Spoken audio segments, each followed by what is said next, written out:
देखिए, सबसे पहले पॉपुलेशन की डेफिनेशन जान लीजिए। पॉपुलेशन सबको पता ना, group of the individuals of the same species. आ जाओ, आगे आ जाइए बेटा, तुम आगे आ जाओ। एक जैसे स्पीसीज के जीवों के समूह को क्या बोलते हैं? पॉपुलेशन। पॉपुलेशन में सेम स्पीसीज रहती है, ध्यान रखना है। और वो स्पीसीज के जो इंडिविजुअल हैं वो आपस में रिप्रोडक्शन भी करते हैं। अगर वो रिप्रोडक्शन नहीं कर रहे हैं तो सेम स्पीसीज के नहीं है, ठीक है। तो उनमें that can interbreed and share और कम्पीट सेम रिसोर्सेज, और सेम रिसोर्सेज को शेयर भी करते हैं। जैसे मान लीजिए अगर हम लोग हैं तो हम लोगों का भोजन लगभग सेम है। टाइगर है तो टाइगर की पॉपुलेशन है तो जितने टाइगर हैं सबका भोजन क्या सेम है, ठीक है। सबके रिसोर्सेज क्या है? सेम है, ठीक है। और अगर कंपटीशन की बात आती है तो सेम रिसोर्सेज के लिए ही कंपटीशन होता है। अगर दो स्पीसीज सेम हैं और सेम कब होंगी? जब वो एक पॉपुलेशन से बिलोंग करती होंगी, ठीक है। तो सेम स्पीसीज के बीच में कंपटीशन जब होगा तो सेम फूड के लिए ही होगा। हमारा टाइगर से कोई कंपटीशन नहीं है ना, क्योंकि उसका फूड अलग है, हमारा फूड अलग है। ह्यूमन का ह्यूमन से कंपटीशन है। तो जब सेम रिसोर्सेज होते हैं तो कंपटीशन भी होता है, ठीक है, और साझेदारी भी होती है। समझ में आया? वही लिखा गया है कि ये ऐसे जीवों का समूह जो आपस में रिप्रोडक्शन कर सकते हैं और वो सेम रिसोर्सेज के लिए वो शेयर भी करते हैं और उनके लिए कंपटीशन भी कर सकते हैं। उनको क्या बोलते हैं? पॉपुलेशन, ठीक है। समझ में आया? अब देखिए इसके बाद में है कुछ एग्जाम्पल पॉपुलेशन के दिए हुए हैं। एक चीज और समझना है, अकॉर्डिंग टू इकोलॉजिस्ट। जो इकोलॉजिस्ट होते हैं, इकोलॉजिस्ट का मतलब समझ रहे हैं, जो इकोलॉजी की स्टडी करते हैं, उनके अकॉर्डिंग पॉपुलेशन का मतलब क्या होता है? एक्चुअली में पॉपुलेशन जो है वो सेक्सुअल रिप्रोडक्शन के दौरान बनती है, ठीक है। Population is the result of sexual reproduction. समझ में आया? लेकिन बैक्टीरिया है, बैक्टीरिया में देखा जाए कौन सा रिप्रोडक्शन मेनली होता है? तो सेक्सुअल। सेक्सुअल बहुत कम होता है। तो क्या बैक्टीरिया की पॉपुलेशन नहीं है उनकी भी, ठीक है। तो इकोलॉजिस्ट के अकॉर्डिंग पॉपुलेशन की जो डेफिनेशन है वो है कि ऐसे जीवों का समूह जो सेक्सुअल रिप्रोडक्शन से तो बनते ही हैं, साथ में ये सेक्सुअल रिप्रोडक्शन से भी बनते हैं, उनको भी पॉपुलेशन को कंसीडर किया जाता है। समझ में आया? इकोलॉजिस्ट के अकॉर्डिंग क्या है? पॉपुलेशन लिख लीजिएगा, population is the result. Population किससे बनती है? Is the result of sexual and asexual reproduction, दोनों से। चाहे सेक्सुअल रिप्रोडक्शन हो रहा है चाहे सेक्सुअल, दोनों से पॉपुलेशन डेवलप होती है, ठीक है। लेकिन जेनेटिस्ट जो होते हैं, जो जेनेटिक्स के ज्ञाता होते हैं, आनुवंशिक विज्ञान में जो अध्ययन करते हैं, उनके अकॉर्डिंग पॉपुलेशन का मतलब होता है केवल और केवल सेक्सुअल रिप्रोडक्शन से बनने वाली जीव, ठीक है। समझ में आया? क्योंकि जेनेटिक्स में हम लोग केवल सेक्सुअल रिप्रोडक्शन की बात करते हैं। यहाँ लिखेंगे अकॉर्डिंग टू इकोलॉजिस्ट के अकॉर्डिंग हो गया, और जेनेटिस्ट के अकॉर्डिंग पॉपुलेशन क्या है? Population is result of sexual reproduction. ठीक है, ये दो चीजों को ध्यान रखिएगा, इस पर क्वेश्चन आ जाता है कि ये सब।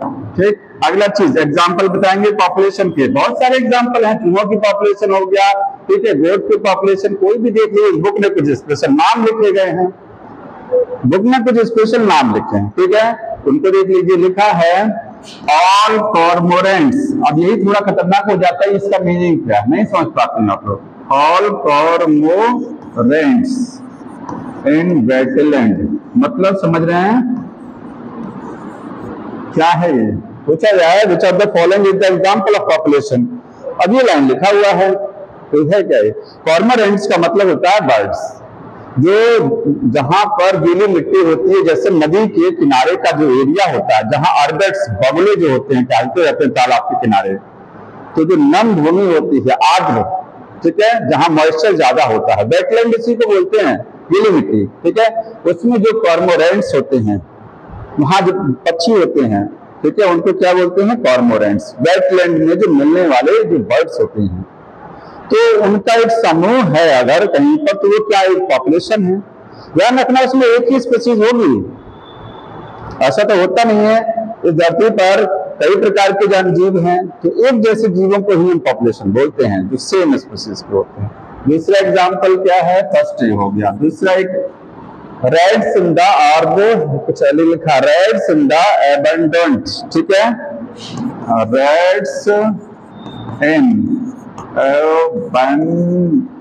BONED dwellings।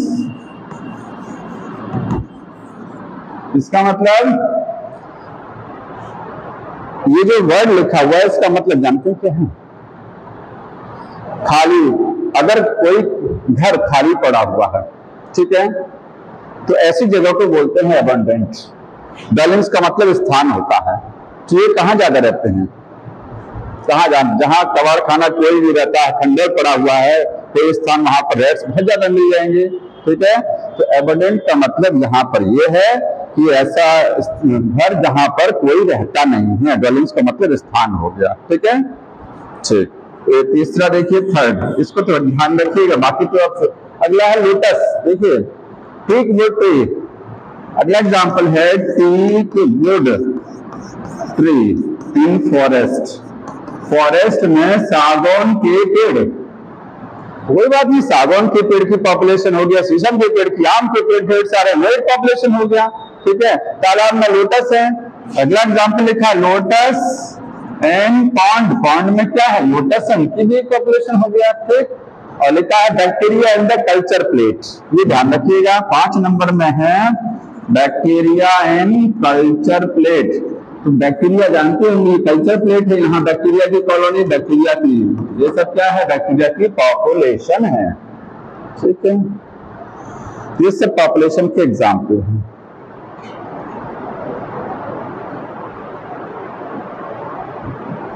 अब अगला समझना है, देखिए, इसके बाद पॉपुलेशन एट्रीब्यूट, ये समझना है। अभी हम लोग क्या जान रहे थे? पॉपुलेशन, ठीक है। तो नेक्स्ट है population attribute. Population attribute, population attribute का मीनिंग, पॉपुलेशन की जो खासियत है, जो फीचर है, इसी को बोलते हैं एट्रीब्यूट, ठीक है, कैरेक्टरिस्टिक या फीचर्स। इसका मीनिंग क्या है? फीचर्स या फिर कैरेक्टरिस्टिक्स। पॉपुलेशन की जो फीचर है, जो कैरेक्टरिस्टिक है, उसको बोलते हैं एट्रीब्यूट। क्या क्या फीचर होते हैं? देखिए, पहला है birth rate, birth rate. Second है डेथ रेट। थर्ड क्या है? सेक्स रेशियो, ठीक है, सेक्स रेशियो। फोर्थ है एज डिस्ट्रीब्यूशन, डिस्ट्रीब्यूशन, इसी को बोलेंगे एज पिरामिड समझते हैं। इसमें हम लोग एज पिरामिड पढ़ते हैं, पिरामिड, ठीक है। 5 नंबर में है पॉपुलेशन डेंसिटी, पॉपुलेशन डेंसिटी। ये 5 चीजें पढ़ना है, ठीक है। ये पॉपुलेशन के फीचर हैं, कैरेक्टरिस्टिक। जनसंख्या को समझेंगे तो इस टर्म बार बार यूज होते हैं, इनको समझने के करके।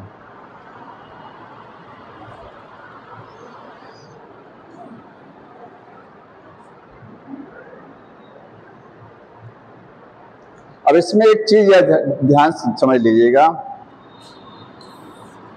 पॉपुलेशन के जो फीचर है वो एक सिंगल इंडिविजुअल, जैसे बर्थ रेट, डेथ रेट, ये सारे फीचर एक पॉपुलेशन के, लेकिन अगर सिंगल इंडिविजुअल की बात करेंगे एक सिंगल की, तो वहां बर्थ रेट नहीं होता है, वहां बर्थ होती है, डेथ रेट नहीं होता। डेथ रेट पॉपुलेशन में होता है। एक सिंगल इंडिविजुअल की बात करेंगे तो एक बच्चा जन्म लेता है, जन्म दर नहीं होती है, एक बच्चे का जन्म दर नहीं बोला जाता कभी।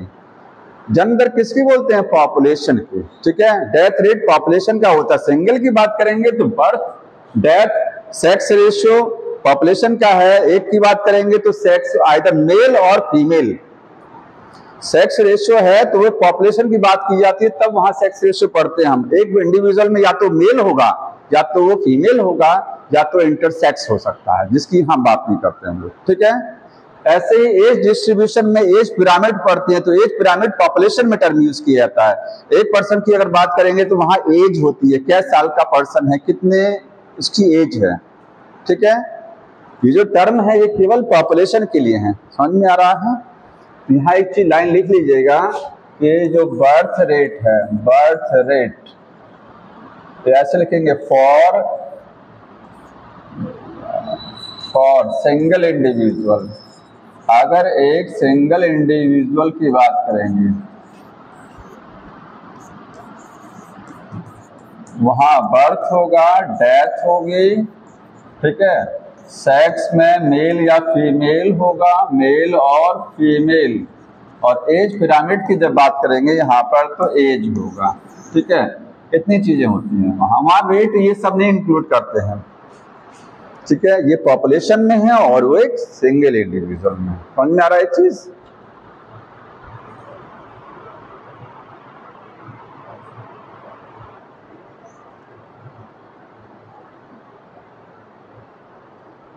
अब एक एक करके समझना, देखिए देखिए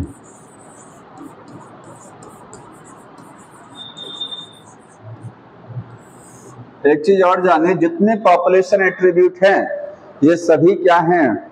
ये सभी चेंज होते रहते हैं, ठीक है। हाँ, जैसे बर्थ रेट हो सकता है इस जिले की बर्थ रेट कुछ और हो और दूसरी जगह जाएगी वहां की पॉपुलेशन ह्यूमन की, वहां का बर्थ रेट कुछ और होगा। ऑल ओवर इंडिया का एक अलग बर्थ रेट है, ठीक है। तो birth rate place to place change होता रहता है। ऐसी death rate place to place change होती है, टाइम के हिसाब से भी चेंज होती रहती है, ठीक है। टाइम का मतलब इस मंथ में निकालेंगे बर्थ रेट और आप 6 महीने बाद निकालेंगे तो डाटा क्या हो जाएगा? डिफर हो जाएगा।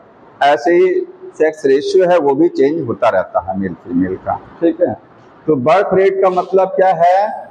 Total birth among fixed number of individual, fixed number of individual. एक डेफिनेशन तो ये है बर्थ रेट की, ठीक है। रेट हमेशा यूनिट टाइम में निकाला जाता है, ये जानते होंगे। यूनिट टाइम में, in a unit time, in unit time, ठीक है। एक अभी समझा रहा हूं, एक डेफिनेशन ये हो गई। और दूसरी लिख सकते हैं इसको, टोटल बर्थ की जगह लिख सकते हैं increase in population size. Population size का मतलब केवल इतना जान लीजिए, कितने लोग हैं किसी पॉपुलेशन में, ये होता है पॉपुलेशन साइज। समझ में आया? दो तरीके से बर्थ रेट को डिफाइन किया जाता है। जैसे मान लीजिए एक एग्जांपल इन्होंने दिया हुआ है कि 20 लोटस हैं, पॉन्ड में कितने लोटस हैं? 20, ठीक है। और 8 लोटस और नए आ गए, ऐड हो गए, तो कितने हो गए टोटल? 28। तो देखिए आपके 8 लोटस एक साल में, अगर मान लीजिए किसी पॉन्ड में 8 लोटस के नए पौधे आए, 8 नए लोटस बने, एक साल का डाटा है, ठीक है। शुरुआत में कितने थे? 20 थे, 8 नए बन गए, तो यही ना टोटल बर्थ कितनी हुई? 8। और कितने थे among the fixed number of individual, कितने थे 20 फिक्स था ना, ठीक है। तो 20 में 8 नए हुए तो बर्थ रेट कितना आ गया 0.4 का आ गया, ठीक है।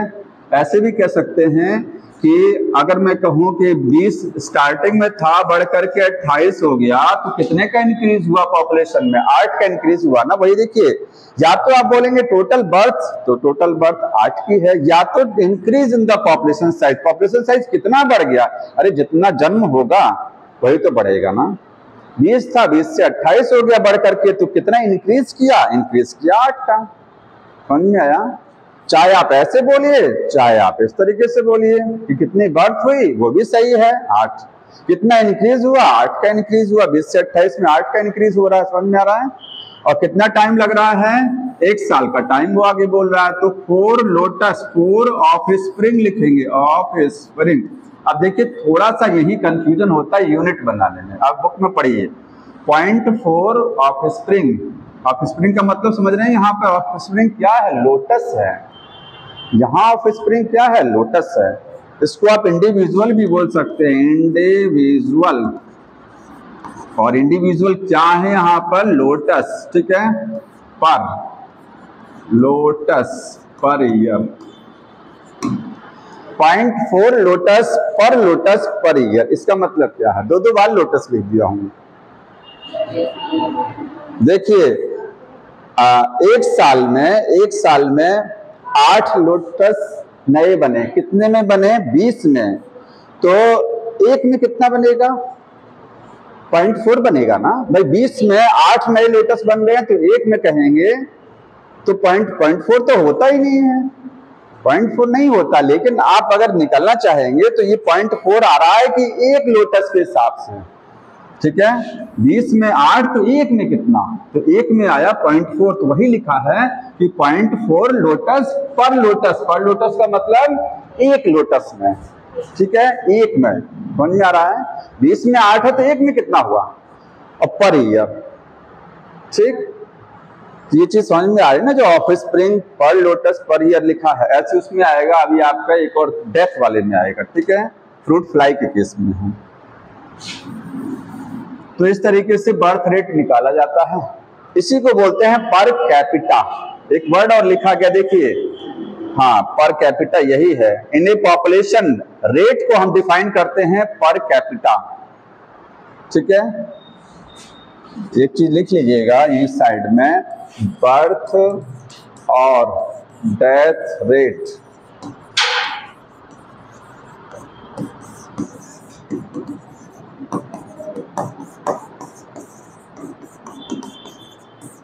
बर्थ रेट हो या डेथ रेट हो पर कैपिटा में निकाला जाता है। पर कैपिटा का मतलब ये है कि फिक्स नंबर ऑफ इंडिविजुअल, या एक में, भाई 20 में 20 फिक्स है ना हमारे पास, हमने बोला 20 लोटस थे, ठीक है, तो 20 में 8 है तो एक में कितने हैं, वही पर कैपिटा की पर इंडिविजुअल वो कितना है, ठीक है। बर्थ रेट डेथ रेट इस तरीके से निकालते हैं।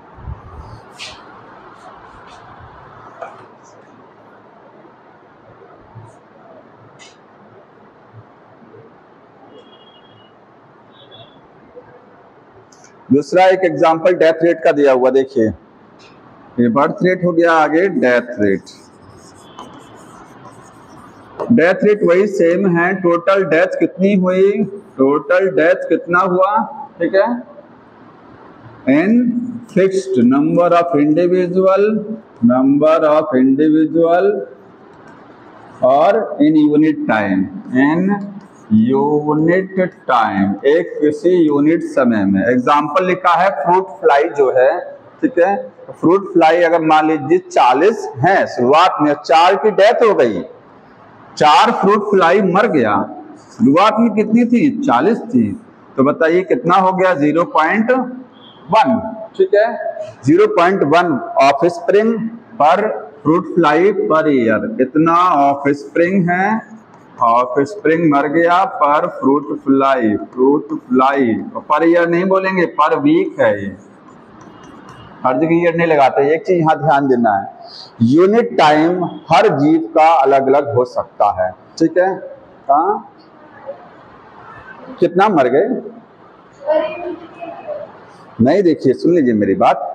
जैसे जो यूनिट टाइम है, यूनिट टाइम जितने भी इंडिविजुअल, जैसे हम लोटस के लिए ईयर लिखते हैं, हम फ्रूट फ्लाई का लाइफ साइकिल 1 साल का नहीं होता है, लगभग 40 से 50 दिन का होता है फ्रूट फ्लाई का लाइफ साइकिल, जीवन चक्र। ठीक है, जैसे हम लोगों का 70 साल है कि नहीं है? तो ऐसे ही लोटस का 1 साल तो होता ही है लगभग। ठीक, तो फ्रूट फ्लाई को पर ईयर नहीं लिखेंगे, इसको पर वीक लिखा जाता है। वीक, क्योंकि हफ्ते में होता है, इसका साल भर का लाइफ स्पेन ही नहीं है, तो आप पर ईयर नहीं लिख सकते इसको ना।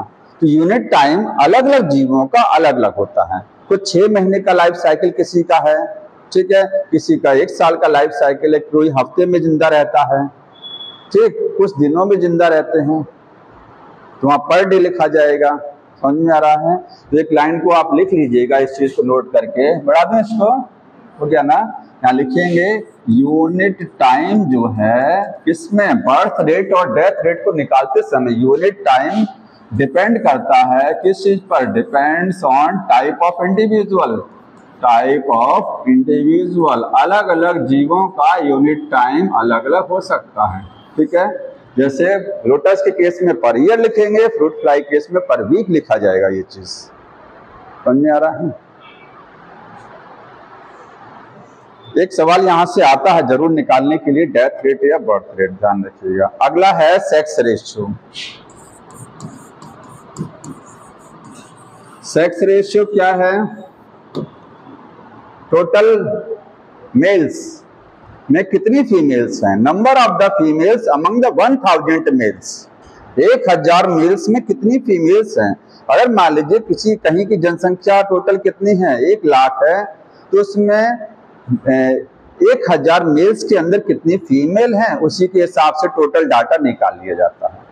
पर 1000 मेल्स के हिसाब से कितनी फीमेल है टोटल। समझ में आया? यहाँ लिखेंगे number of females among 1000 males. 1000 males के अकॉर्डिंग 1000 मेल्स पर कितनी फीमेल्स हैं। ठीक, जैसे यहाँ इसने दिया है कि 60% एक डाटा दिया हुआ है कि 60% population are female and 40% males की है, मान लीजिए। ठीक है, अब इंडिया में 2011 की जो सेंसस हुई थी, 2011 में लास्ट जनगणना हुई थी ना, वहां पर 943 फीमेल्स थी। 943 रेशियो है 1000। ये मेल्स थे इतने, 1000 मेल्स पर इतने फीमेल्स हैं। ठीक है, तो फीमेल्स कम है। ये पूरे इंडिया का डाटा है। अलग अलग कहीं किसी किसी स्टेट में मेल्स के कंपैरिजन में फीमेल्स की संख्या 1000 से ऊपर निकल जाती है। ठीक है, जैसे साउथ के जो हुए, जहाँ एजुकेशन ज्यादा है, वहां पर 1023, ठीक है, 1050 फीमेल्स हो सकती है 1000 मेल्स के अकॉर्डिंग। तो ये आपका हो गया सेक्स रेशियो। अगला है एज डिस्ट्रीब्यूशन। एज डिस्ट्रीब्यूशन, हटा दें इसको, आगे पेज पर आ जाइए। एज डिस्ट्रीब्यूशन, एज डिस्ट्रीब्यूशन का मतलब है आयु का वितरण। ठीक है, ये इसमें जैसे किसी भी पॉपुलेशन में सभी इंडिविजुअल एक ही एज के नहीं होते हैं, अलग अलग एज के होते हैं। कुछ बच्चे होंगे, कुछ एडल्ट्स होंगे, कुछ ओल्ड एज के होंगे। तो अगर उन सब का एक ग्राफ बनाया जाए, जितने लोग हैं, ठीक है, एज के अकॉर्डिंग अगर ग्राफ बना दें तो एक पिरामिड की शेप आती है। एज के अकॉर्डिंग क्या बना दें, एक ग्राफ बना दें हम, तो एक पिरामिड की शेप आएगी। इसी को बोलते हैं एज पिरामिड। तो एज डिस्ट्रीब्यूशन क्या है, वो एज पिरामिड है, पिरामिड। ठीक, इसका लिखिएगा, ये क्या है, ये ग्राफिकल रिप्रेजेंटेशन है। Graphical representation of different age, different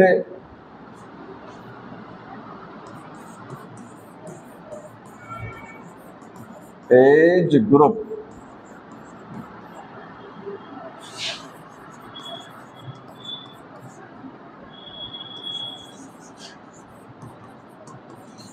किसी भी पॉपुलेशन में डिफरेंट इंडिविजुअल के पर्सन्स का, अलग अलग उम्र के लोगों का एक अगर ग्राफ बना दें तो क्या बनेगा, वो पिरामिड बन जाएगा। ठीक है, एज के अकॉर्डिंग ग्राफ बना रहे हैं।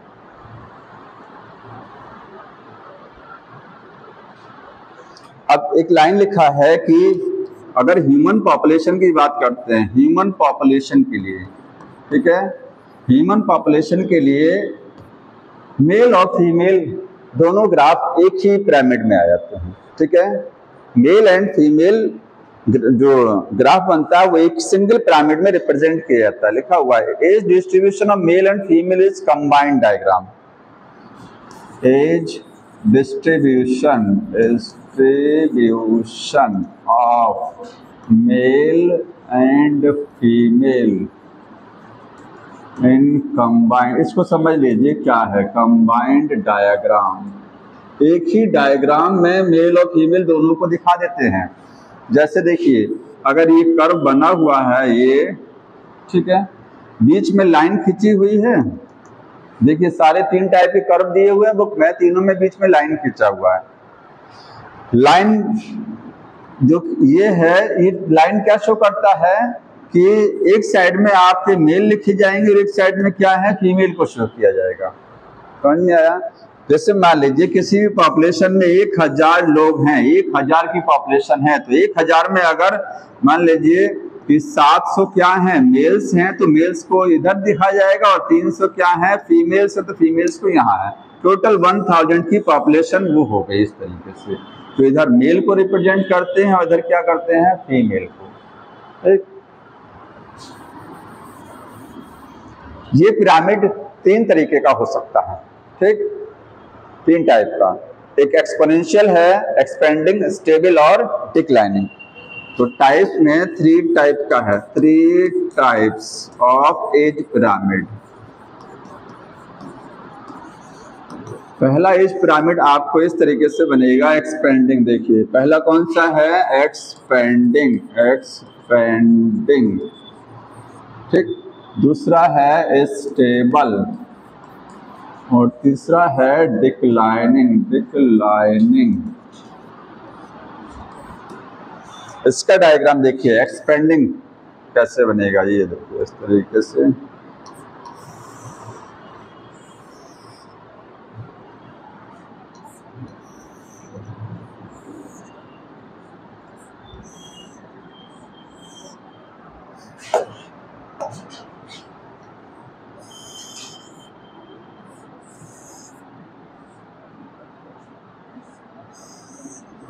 एक लाइन खींचा गया, इस पर 2 है, सब पर 2 लाइन है। इस पर भी आप 2 लाइन कर दीजिएगा, इस पर लाइन थोड़ी सी बड़ी है।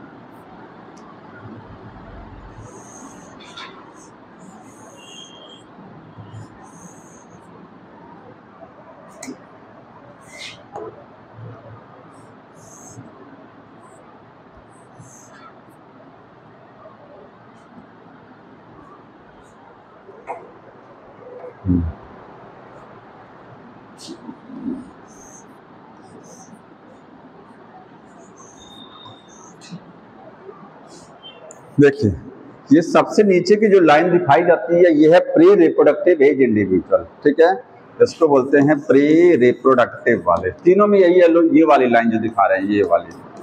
ठीक है, ये सभी में। ऊपर की जो 2 लाइनें ग्रीन वाली आपको दिख रही हैं, ग्रीन वाली ये क्या है, रिप्रोडक्टिव एज है। ये सब हो गया रिप्रोडक्टिव एज वाला, ये दोनों हो गया रिप्रोडक्टिव एज। और ये ऊपर का 2 है, ये क्या है, पोस्ट रिप्रोडक्टिव। ठीक, ये है पोस्ट रिप्रोडक्टिव। बीच में इस तरीके से लाइन खींचा हुआ है। इसके अकॉर्डिंग तो देखेंगे हाफ मेल हाफ फीमेल, समझ में आ रहा होगा ना। बीच में जो लाइन है इसका मतलब आधे मेल हैं और आधे फीमेल है, लेकिन ऐसा तो होता नहीं है कि 50-50% किसी पॉपुलेशन में मेल फीमेल नहीं होते हैं। ये लाइन यही दिखा रहा है। अगर किसी पॉपुलेशन में मेल ज्यादा होंगे तो ये लाइन बताइए किधर शिफ्ट होगा, इधर जाएगा कि उधर जाएगा। अगर मेल की संख्या ज्यादा दिखती है तो ये लाइन को इधर मतलब लेफ्ट जाएगा कि वो राइट जाएगा। अगर मेल्स ज्यादा होते हैं तो मेल्स किधर शो किए जाते हैं, इधर। अगर मेल्स ज्यादा रहेंगे, ये नंबर ज्यादा दिखाई देगा आपको, तो लाइन इधर जाना पड़ेगा ना। फीमेल्स की संख्या कम हो जाएगी तो लाइन किधर शिफ्ट होगा, लेफ्ट साइड में, समझ में आ रहा है ना, क्योंकि मेल्स क्या है, ज्यादा है। लेकिन ये बीच में दिखाया गया एक नॉर्मल कंडीशन को दिखाते हुए, ऐसा होता नहीं वैसे। अब देखिए प्री रिप्रोडक्टिव किसको बोलते हैं, 0 साल से लेकर के और ऑन एवरेज मान लीजिए कि जब तक प्यूबर्टी नहीं आती है तब तक प्री रिप्रोडक्टिव एज। जब प्यूबर्टी आ जाती है, ठीक है, तो उसके बाद रिप्रोडक्शन स्टार्ट हो जाएगा मेल फीमेल दोनों में, समझ में आ रहा है। तो प्यूबर्टी के पहले वाली एज 0 साल से लेकर के प्यूबर्टी तक की एज क्या है, प्री रिप्रोडक्टिव, समझ में आया। आप इसको 0 से लेकर के अब देखा जाए तो रिप्रोडक्शन फीमेल्स में प्यूबर्टी लगभग 11 साल, मेल्स में लगभग 12 से 13 साल आती है ना। लेकिन क्या उस एज पर मैरिज होती है, नहीं होती है उस एज मैरिज ना, 16 साल के नियर अबाउट।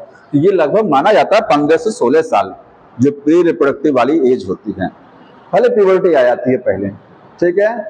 तो ये लगभग 0 से 15 साल मान लीजिए, रिप्रोडक्टिव 15 साल से लेकर के 40 या 45 साल, फीमेल में 45 साल पे मेनोपॉज हो जाता है या 50 साल पे जाकर के, तो एवरेज मान लीजिए 45 है। और 45 के बाद तो रिप्रोडक्शन नहीं होता है, और कब तक जिंदा रहता है, 70-80 साल जब भी जिंदा रहेगा, ठीक है, समझ में आया।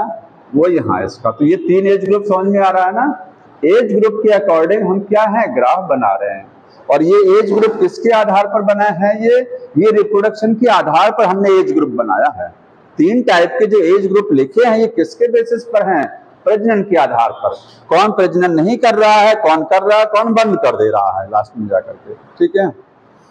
ये ग्राफ बनता है एक्सपेंड। अच्छा एक चीज और बताएंगे, इसमें हमने एक लाइन दिखाया, यहाँ हमने 2 लाइन दिखाया, यहाँ हमने एक सिंगल लाइन क्यों दिखाई जाती है। देखिए एक लाइन में इसको खत्म, यहाँ 2 स्टैक्स हैं, यहाँ भी 2 हैं, इसको सिंगल है। हाँ बताएंगे कोई, यहाँ गैप देखिए 15 साल का गैप है ना, 0 से 15 साल तक के बच्चे यहाँ हैं, ठीक है। इसमें क्या है, 15 से 45 को 2 शिफ्ट में डिवाइड किया इसने। 15 साल से 45 साल के लोगों को 2 शिफ्ट में डिवाइड किया है कि ये वाले जो हैं ये, ठीक है, ये लगभग 15 से कितने वाले हैं, लगभग 30 वाले हैं, और 30 से 45 वाले, ये 30 से लेकर के 45 साल वाले, उनकी संख्या ये है, ठीक है। 15 से 30 साल वाले ये, और 30 से 45 साल वाले लोग ये, क्योंकि दोनों का रिप्रोडक्शन रेट सेम नहीं होगा, ठीक है, और दोनों की संख्या बराबर नहीं होगी। अरे बुढ़े किसी पॉपुलेशन में कम क्यों है, क्योंकि वो जल्दी टपक गए, ठीक है। उसके बाद इनकी संख्या होगी, भाई सबसे ज्यादा अगर कहा जाए स्टेमिना या सबसे ज्यादा संख्या के आधार पर तो बच्चे हैं इस पॉपुलेशन में, उसके बाद इनकी बारी है, उसके बाद ये, जैसे जैसे उम्र जो है बढ़ रही है तो क्या है, पर्सन में डिजीज भी होती है, उनकी मृत्यु दर भी बढ़ जाती है, नहीं बढ़ती है, इसलिए ये संख्या कम है, ये ज्यादा है, ठीक। इसको 2 शिफ्ट में इसलिए डिवाइड किया है, बच्चों को नहीं डिवाइड किया 2 शिफ्ट में। बच्चे 15 साल में दिखाए हैं टोटल, 0 से 15 साल, यहाँ टाइम गैप ज्यादा है, देख रहे हैं, यहाँ 15 से 30 साल का गैप, और ये हो गया लास्ट वाला। तो इस तरीके से इस ग्राफ को एक्सपेंडिंग क्यों बोलते हैं, क्योंकि यहाँ पर ये चिल्ड्रंस ज्यादा है इस पॉपुलेशन, जिस पॉपुलेशन में बच्चे ज्यादा होते हैं वो पॉपुलेशन ग्रोइंग मानी जाती है। ग्रोइंग का मतलब वहां बर्थ रेट ज्यादा है ना, पर पॉपुलेशन ग्रो कर रही है, आगे बढ़ रही है, बहुत बच्चे डेवलप हो रहे हैं इसमें, ठीक। ओल्ड एज वाले कम है, एक्सपेंड कर रही है, क्योंकि यही बच्चे तो आगे जो है नए ऑफस्प्रिंग पैदा करेंगे। ये तो खत्म कहानी है इनकी, अगली पॉपुलेशन यही लाएंगे, तो ये जितने ज्यादा रहेंगे उतनी पॉपुलेशन में वृद्धि भी तो होगी, नहीं होगी, तो इसलिए पॉपुलेशन एक्सपेंड कर रही है यहाँ पर, ठीक है। इसका ग्राफ आता है ट्रायंगुलर, लिखेंगे यहाँ ग्राफ क्या आता है, ये ट्रायंगुलर कर्व आपको दिखाई देता है, ठीक है। इस तरीके का कर्व कहाँ मिलेगा देखने को, जो कंट्रीज पुअर हैं, गरीब हैं या डेवलपिंग हैं, ठीक है, पुअर वहीं बुक में बढ़ा लीजिएगा, और डेवलपिंग कंट्रीज, जैसे हमारा इंडिया क्या है, इंडिया डेवलपिंग है, ठीक है, और जो गरीब देश जैसे नेपाल है वहां पर क्या है, ये वाला कर्व पॉपुलेशन में मिलेगा, क्योंकि एजुकेशन इन कंट्रीज में क्या है, मेडिकल फैसिलिटी उतनी अच्छी नहीं होती है, एजुकेशन उतनी बढ़िया नहीं होती है, लोग जागरूक नहीं होते हैं, तो जन्म दर तो जाहिर सी बात है बच्चे तो ज्यादा होने ही है। जब लोगों को जानकारी नहीं होगी, जनसंख्या नियंत्रण कैसे करेंगे वो, ठीक है। और मेडिकल फैसिलिटी अच्छी ना होने की वजह से क्या है, मृत्यु दर जो होती है वो क्या हो जाती है, बढ़ती रहती है, ठीक है। तो यहाँ पर यही कारण है कि ये डेवलपिंग कंट्रीज हैं, ये सब डेवलप कर रही हैं या पुअर कंट्रीज हैं, समझ में आया। फैमिली प्लानिंग प्रोग्राम इसमें बहुत कम होता है, सबसे कम कहा जाए फैमिली प्लानिंग प्रोग्राम यहीं पर है, नोट कर लीजिएगा इस वाले कर्व में, क्योंकि फैमिली प्लानिंग अगर अच्छा नहीं होगा तो पॉपुलेशन बढ़ेगी, और फैमिली प्लानिंग अच्छी होगी तो हमारे दो का जो सिस्टम है वो काम करेगा। तो यहाँ पर लिखेंगे लो फैमिली प्लानिंग प्रोग्राम। यहाँ पर उतना बढ़िया से फैमिली प्लानिंग नहीं काम करता क्योंकि एजुकेशन लोगों के पास नहीं है ज्यादा, ठीक। दूसरा है स्टेबल, स्टेबल में देख रहे हैं ये कर्व स्टेबल है, जितना ये प्री रिप्रोडक्टिव वाली है, ये रिप्रोडक्टिव हो गया दोनों, और ये क्या हो गया पोस्ट रिप्रोडक्टिव।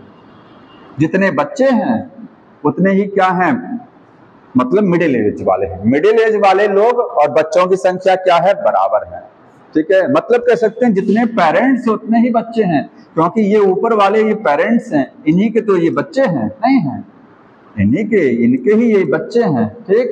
तो ये पेरेंट्स जितने हैं उतने ही क्या है, ऑफस्प्रिंग भी हैं, हमारे दो यहीं पर काम कर रहा है, ठीक।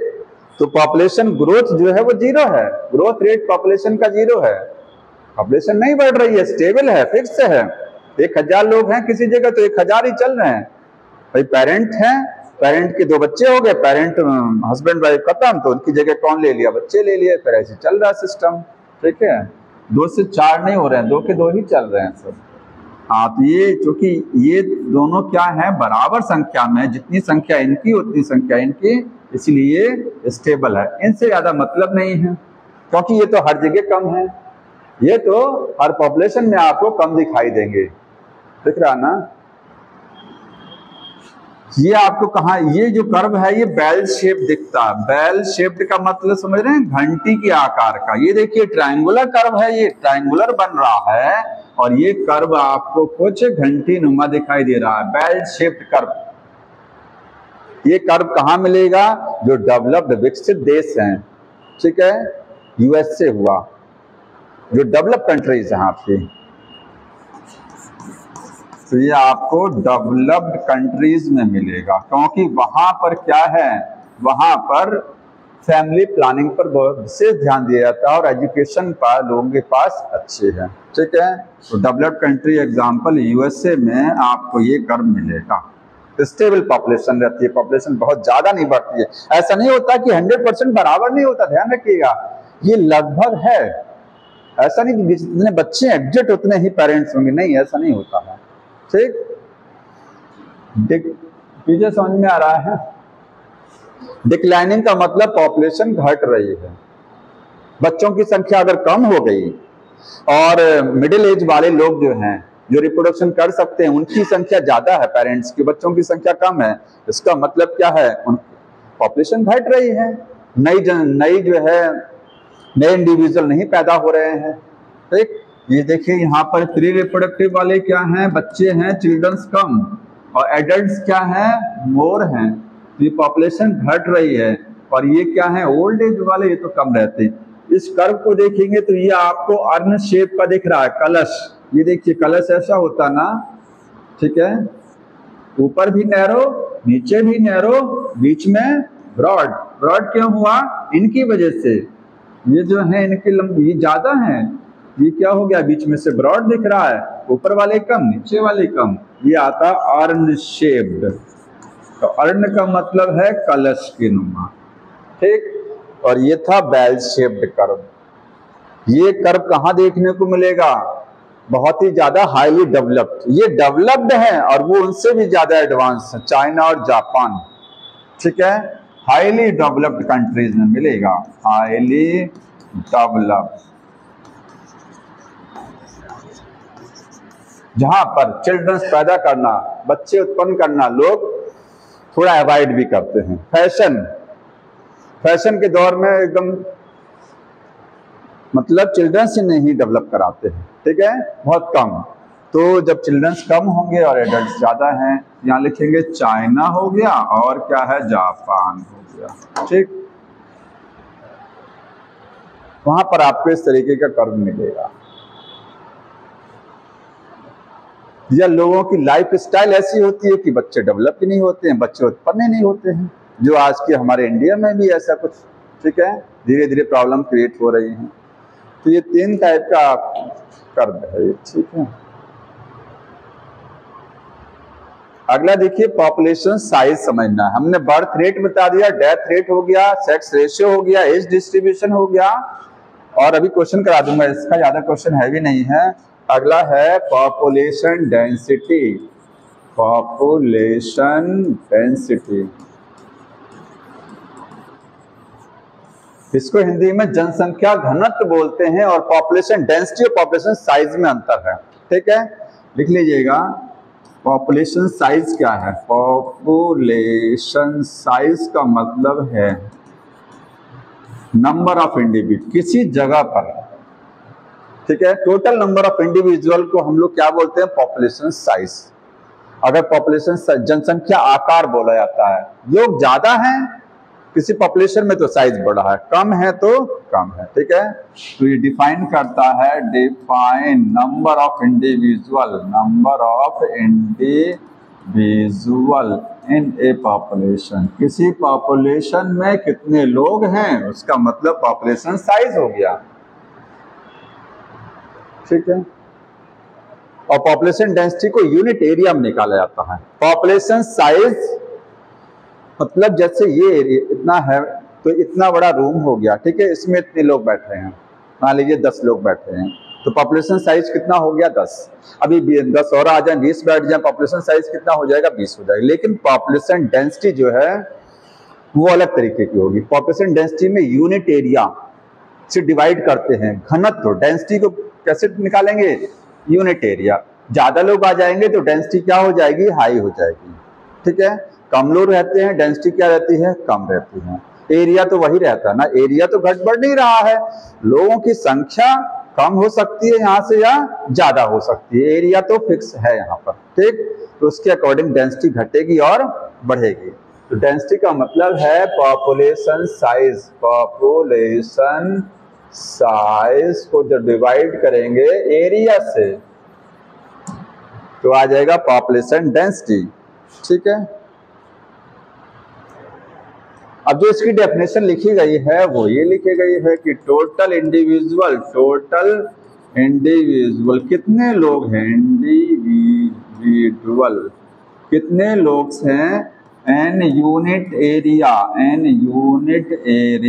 और यूनिट वॉल्यूम। एक वर्ड और लिखा होगा, देखिए, यूनिट एरिया यूनिट वॉल्यूम में, ठीक है, एन यूनिट टाइम। किसी यूनिट टाइम में एक पर्टिकुलर एरिया में या पर्टिकुलर वॉल्यूम में, कोई जरूरी नहीं है, जैसे आप अगर वाटर की बात करेंगे तो वहां वॉल्यूम भी तो लिया जा सकता है। 1 लीटर पानी में कितने जीव हैं तो वहां वॉल्यूम लिया जा सकता है, ठीक है। रिवर में आप देख रहे हैं, रिवर में एरिया लिया जा सकता है, लेकिन पर्टिकुलर वाटर जब निकाल के लाएंगे तो वहां एरिया नहीं होगा, वहां क्या होगा? वॉल्यूम। तो किसी टोटल इंडिविजुअल यूनिट एरिया में या यूनिट वॉल्यूम में जितने होते हैं उसको क्या बोलते हैं? आप पॉपुलेशन डेंसिटी बोला जाता है, ठीक है। अब ये पॉपुलेशन डेंसिटी जो है ये चेंज होती रहती है, चेंज, ठीक है, from time to time and area to area. एक एरिया से दूसरे एरिया में पॉपुलेशन डेंसिटी बदल सकती है। यहाँ इतने लोग बैठे हैं, हो सकता है कहीं और बहुत ज्यादा लोग होता भी है, टाइम के अकॉर्डिंग बदलती है। पहले क्लास में ज्यादा लोग हुआ करते थे, अब कम हो गए, ठीक है। तो टाइम बदल गया है, खराब समय आ गया है तो पॉपुलेशन डेंसिटी बदल गई। समझ में आ रहा है? टाइम के अकॉर्डिंग भी बदल सकती है और एरिया जब बदला जाएगा तो पॉपुलेशन डेंसिटी भी बदल जाएगी। और बहुत सारी चीजें और होती हैं जो इसको अफेक्ट करती, घटेगा या बढ़ेगा। जैसे मैं अदर लिखता हूँ कि और कौन कौन से फैक्टर हैं अगर कहा जाए, हालांकि फैक्टर आगे है, वो फैक्टर एक टॉपिक ही पूरा दिया, उसी में समझ लेंगे। ठीक, देखिए अब कुछ इसमें एग्जाम्पल समझाए गए हैं, पॉपुलेशन डेंसिटी को मेजर कैसे करते हैं वो बता रहे हैं। एक लिखा है इन्होंने कि पॉपुलेशन डेंसिटी बहुत कम भी हो सकती है, मे बी वेरी लेस, बहुत कम भी हो सकती है और बहुत ज्यादा भी। जैसे कितनी कम हो सकती है? इतनी कम हो सकती है कि 10 बर्ड्स, जो भरतपुर में कैलाडियो नेशनल पार्क है, ठीक है, वहां पर जो माइग्रेटरी बर्ड्स आती हैं उनकी संख्या 10 से भी कम हो सकती है। The size in the nature be less than 10 Siberian cranes, ठीक है, 10 साइबेरियन क्रेन्स एन भरतपुर और कैलाडियो नेशनल पार्क। भरतपुर में एक कैलाडियो नेशनल पार्क है, वहां पर साइबेरियन क्रेन जब आती हैं साइबेरिया से, क्योंकि वो कोल्ड, हाँ साइबेरियन पक्षी आते हैं, तो उनकी संख्या 10 से भी कम हो सकती है, इतनी कम भी आ सकती है। ठीक, और मिलियंस में भी हो सकती है। क्लेमाइडोमोनास एक एल्गी है, पॉन्ड में होती है, उसकी संख्या एक पर्टिकुलर पॉन्ड में मिलियंस, ठीक है, मिलियंस तक पहुंच सकती है। तो लिख लीजिएगा यहाँ पर कि वेरी लेस 10 हो सकती है and may be in millions में भी हो सकता है। एग्जाम्पल क्या है? क्लेमाइडोमोनास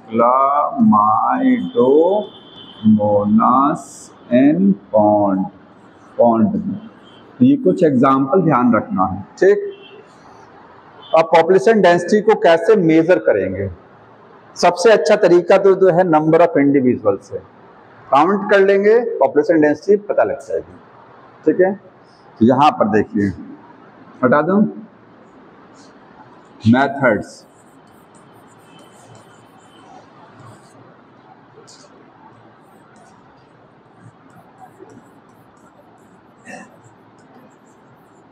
पॉपुलेशन डेंसिटी को डिटरमाइन करने के या मेजर करने के तरीके, पहला मेथड जो है वो डायरेक्ट मेथड है।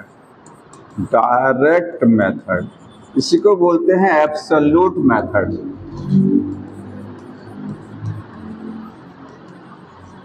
जब आपने प्लांट ग्रोथ डेवलपमेंट पढ़ा था, वहां ग्रोथ पढ़ा था, लीफ में ग्रोथ जो हो रही थी, एब्सोल्यूट था, एक रिलेटिव ग्रोथ थी। ठीक है, तो एब्सोल्यूट का मतलब होता है कि टोटल, एक तरीके से। ठीक है, डायरेक्ट मेथड कैसे, क्या है? किसी भी जगह पर कितने लोग हैं ये काउंट कर लीजिए, तो पॉपुलेशन डेंसिटी आ जाएगी। ये डायरेक्ट तरीका है। ठीक है, bye counting the number of individuals. ठीक है, कैसे निकालते हैं ये? Bye counting number of individuals. Number count करके जीवों का यूनिट एरिया में नंबर काउंट कर लीजिए तो पॉपुलेशन डेंसिटी आ जाएगा। ये सबसे मतलब कह सकते हैं ऑथेंटिक तरीका है, एक्यूरेट डाटा इससे आता है। ठीक है, नंबर में कोई घपला नहीं है, एकदम फिक्स डाटा आएगा। डायरेक्ट मेथड भी है, कोई झंझट नहीं है, और एब्सोल्यूट है कि फिक्स्ड आएगा। ठीक है, एकदम बिल्कुल क्या है, ये फिक्स्ड डेटा मिलेगा इसमें। सबसे अच्छा तरीका है, मोस्ट एप्रोप्रिएट मेथड, सबसे आसान भी है। लेकिन कुछ जगहों पर समस्या ये आती है कि पॉपुलेशन डेंसिटी को हम डायरेक्ट काउंट नहीं कर सकते हैं।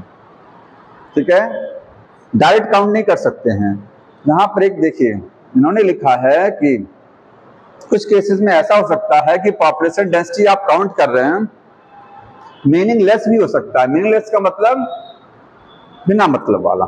ठीक है, कोई मतलब ही नहीं निकलेगा। आप पॉपुलेशन डेंसिटी काउंट कर रहे हैं, वो मीनिंगलेस भी हो सकती है या बहुत डिफिकल्ट। कई जगहों पर ऐसा होता है पॉपुलेशन डेंसिटी को मेजर करना बड़ा कठिन काम है, आप नहीं कर सकते हैं उतनी आसानी से।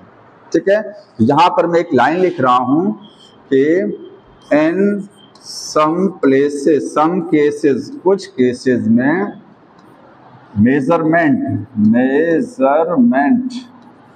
Of population density is meaningless meaningless and difficult. कुछ जगहों पर डिफिकल्ट है, बहुत कठिन है, और कुछ जगहों पर इसको मेजर करना इस तरीके से मीनिंगलेस है, इसको कोई मतलब ही नहीं निकलेगा। मतलब ये जो तरीका है, इससे अगर आप मेजर कर रहे हैं पॉपुलेशन डेंसिटी तो एकदम मीनिंगलेस है, बेकार है, कोई मतलब नहीं निकलने वाला। और कुछ जगह ऐसी है जहां पर पॉपुलेशन डेंसिटी मेजर करना बड़ा कठिन काम है, डिफिकल्ट है। ये दो अलग अलग चीजें हैं। तो मीनिंगलेस कहाँ होगा? मीनिंगलेस का एक एग्जाम्पल इसने समझाया है कि जैसे मान लीजिए कोई फॉरेस्ट है, जंगल है, वहां 200 पार्थेनियम है और एक बनियन ट्री है, तो आपके हिसाब से पॉपुलेशन डेंसिटी किसकी ज्यादा हुई? एक बरगद का पेड़ है, वहां 200 पार्थेनियम कैरेट ग्रास लगी हुई है, तो जाहिर सी बात है पॉपुलेशन डेंसिटी किसकी ज्यादा होगी? कैरेट ग्रास की, पार्थेनियम की। लेकिन वो आपने जो कहा है कि वो बेकार है, मीनिंगलेस है, कोई मतलब नहीं है, यूजलेस हुआ ये, ठीक है, वो सही तरीका नहीं है। भले वहां 200 ठीक है, पॉपुलेशन डेंसिटी किसकी ज्यादा आपको एक तरीके से नजर आ रही है? पार्थेनियम की, लेकिन वो मीनिंगलेस है, उसका कोई मतलब नहीं है, क्योंकि एक बनियन ट्री बहुत बड़ा पेड़ होता है, ठीक है, ये एक बहुत बड़े बायोमास को भी कवर करता है। बायोमास वजन भी तो बहुत ज्यादा है, 200 पार्थेनियम का वजन तोड़ लीजिए और एक बरगद के पेड़ का वजन तोड़ लीजिए, किसका ज्यादा आएगा? इसका। बायोमास ज्यादा है, परसेंट कवर ज्यादा है, ये बहुत बड़ा एरिया कवर कर रहा है। अगर सोचिए कि जहां पर बनियन ट्री लगा है उसके नीचे पता नहीं कितने कैरेट ग्रास हो सकती है, 200 क्या और ज्यादा हो सकती हैं? नहीं हो सकती हैं। उसके कंपैरिजन में इसका एरिया भी ज्यादा है। यहाँ जो घासें होंगी उनकी संख्या 200 क्या 200 से बहुत ज्यादा हो सकती है। तो अगर 200 ग्रास आप बता रहे हैं यहाँ है, एक बनियन ट्री है, तो आपके हिसाब से इसकी पॉपुलेशन डेंसिटी ज्यादा हुई? नहीं, इसकी इंपॉर्टेंस ज्यादा है। इस कंडीशन में इसकी इंपॉर्टेंस बहुत ज्यादा है, ये डोमिनेंट है वहां पर, ठीक है, इनका कोई मतलब नहीं है, ये इसके सामने ये कुछ नहीं है, क्योंकि ये एरिया भी ज्यादा कवर्ड कर रहा है, ठीक है, इतने बड़े एरिया में पता नहीं कितने पार्थेनियम, ठीक है, और इसका बायोमास भी ज्यादा, इसका इंपॉर्टेंस भी तो ज्यादा इकोलॉजिकल। भाई पार्थेनियम एलर्जी कॉज कराता है, लेकिन बनियन ट्री से हमको एक तरीके से ऑक्सीजन ज्यादा मिलेगा, ठीक है, बहुत बड़ा ह्यूज ट्री है, और इसका इकोलॉजिकल पता नहीं कितनी बर्ड्स आएंगी, ठीक है, इनके सीड्स को खाएंगे, ठीक, इकोलॉजी पॉइंट ऑफ व्यू से ज्यादा महत्वपूर्ण रख रहा है, इसका इंपॉर्टेंस ज्यादा है, भले इनकी संख्या ज्यादा है। तो आप अगर इसकी काउंट कर रहे हैं ना पॉपुलेशन डेंसिटी, तो आप एकदम बेकार काम कर रहे हैं, मीनिंगलेस काम है। तो मीनिंगलेस समझ में आया? कोई मीनिंग नहीं है उसका, ठीक है। यहाँ जो मीनिंगलेस एग्जाम्पल लिखा गया वो इसी के लिए लिखा गया है, लिखेंगे for parthenium, parthenium and banyan tree के लिए है। और जो डिफिकल्ट वाला लिखा गया वो किसके लिए है? मछली के लिए, अभी बताएंगे। मछली को काउंट करना है तो समुद्र में घुस के तो एक एक मछली को चेक नहीं करेंगे कहाँ कहाँ सब, ठीक है, ये अभी मैं समझा रहा हूँ, ये फिश के लिए है, फिश कैचिंग। फिश का अगर आप पॉपुलेशन डेंसिटी निकालना चाहते हैं, मछलियाँ कितनी हैं तालाब में, समुद्र में, तो बड़ा कठिन काम हो जाता है। या शेर की पॉपुलेशन, टाइगर सेंसस पता लगाना चाहते हैं, जंगल में कितने शेर हैं, तो एक एक शेर को कोई नहीं चले जाएंगे तो आप ही को मार देगा उठा के, ठीक। तो टाइगर के लिए भी डिफिकल्ट है, टाइगर के लिए ये जो डिफिकल्ट वर्ड है ये फिश और टाइगर के लिए समझाया गया, मीनिंगलेस पार्थेनियम के लिए है, ठीक। तो पहला तरीका आपको समझ में आया, डायरेक्ट मेथड, ठीक है, डायरेक्ट तरीका है, सीधे सीधे काउंट कर लो कितने लोग हैं, चाहे पौधे के लिए है, चाहे जानवर है, चाहे पौधे, चाहे मनुष्य का निकालना, किसी का भी यूनिट एरिया निकाल लीजिए, उसमें कितने लोग हैं उसको काउंट कर लीजिए, ठीक। और नंबर को एरिया से डिवाइड कर देंगे तो आ जाएगा पॉपुलेशन डेंसिटी, जनसंख्या घनत्व आ जाएगा। समझ में आया? अगर एरिया बढ़ता है तो पॉपुलेशन डेंसिटी घटती है, समझ में आता है ये चीज ना, नीचे वाली वैल्यू बढ़ेगी तो वो घटेगा। दूसरा मेथड है रिलेटिव मेथड।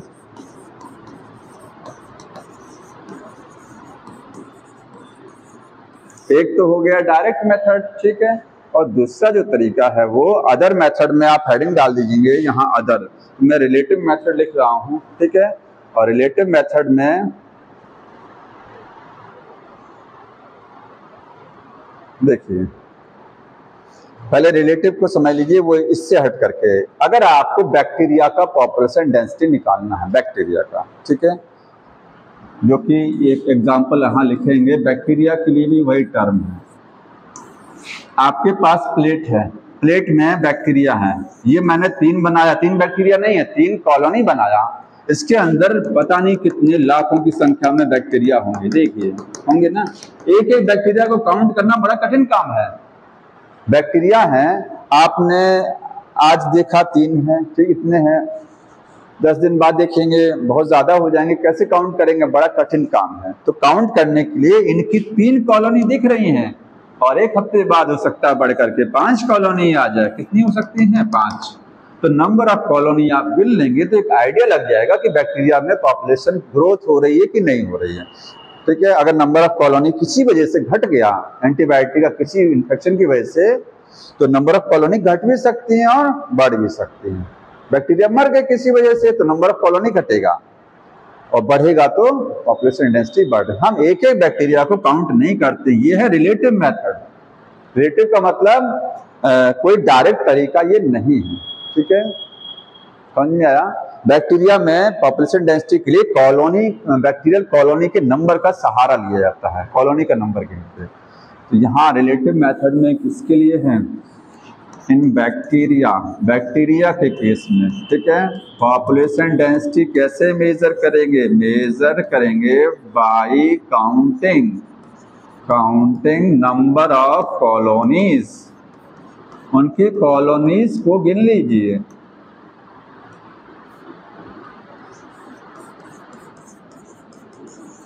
कितनी कॉलोनी है उनको काउंट कर लेंगे, पॉपुलेशन डेंसिटी आ जाएगी, ठीक है। 2 तरीके हो गए। तीसरा देखिए, थर्ड है इनडायरेक्ट मेथड, ठीक। मैं परसेंट बायस बता दे रहा हूं। थर्ड है परसेंट बायोमास और एरिया कवर्ड। वही बनियान ट्री का जो भी एग्जांपल समझा रहा था, वो जो तरीका है वो क्या है? परसेंट। वहां हम लोग कितना एरिया बनियान ट्री कवर कर रहा है, उसके साथ कौन सा प्लांट ज्यादा एरिया कवर कर रहा है। जो ज्यादा एरिया कवर कर रहा है, जिसका बायोमास ज्यादा है, उसकी पॉपुलेशन डेंसिटी ज्यादा है, ठीक है। तो एग्जांपल वही बनियान ट्री हुआ, बुक में लिखा गया है, पढ़ लीजिएगा, ठीक है। 200 पार्थेनियम है, तो किसका ज्यादा हुआ? इसका, हाँ, ठीक। और एक लास्ट मेथड इसमें है इनडायरेक्ट मेथड।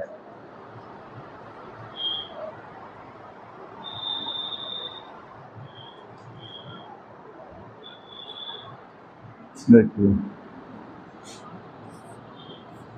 नेक्स्ट है इनडायरेक्ट मेथड।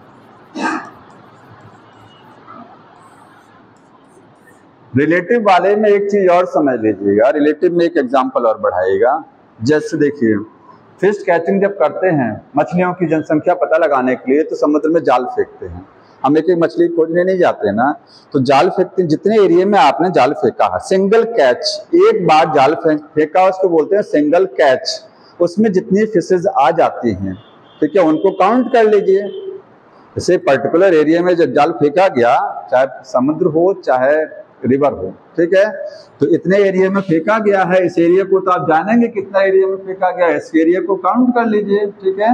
और इसमें कितनी फिशेज हैं उनको काउंट कर लीजिए। तो फिशेज की संख्या ऊपर, एरिया को नीचे डिवाइड कर देंगे, पॉपुलेशन डेंसिटी आ जाएगा।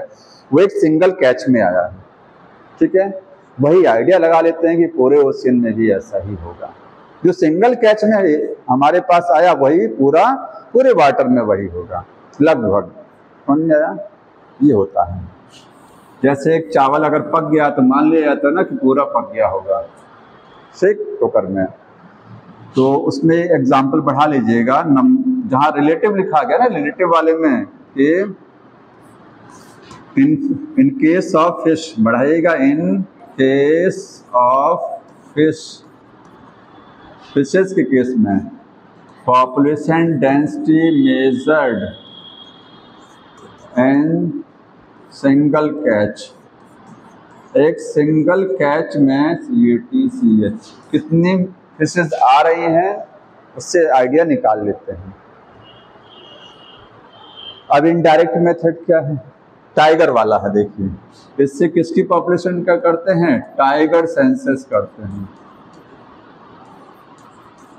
टाइगर की पॉपुलेशन निकालनी है तो डायरेक्ट तरीका नहीं है कोई, वो इनडायरेक्ट तरीका है। ठीक है, कैसे निकाला जाता है? पग मार्क्स काउंट करके या फीकल मैटर बाय काउंटिंग पग मार्क्स या फिर फीकल मैटर। कोई बताएगा ये क्या चीज है?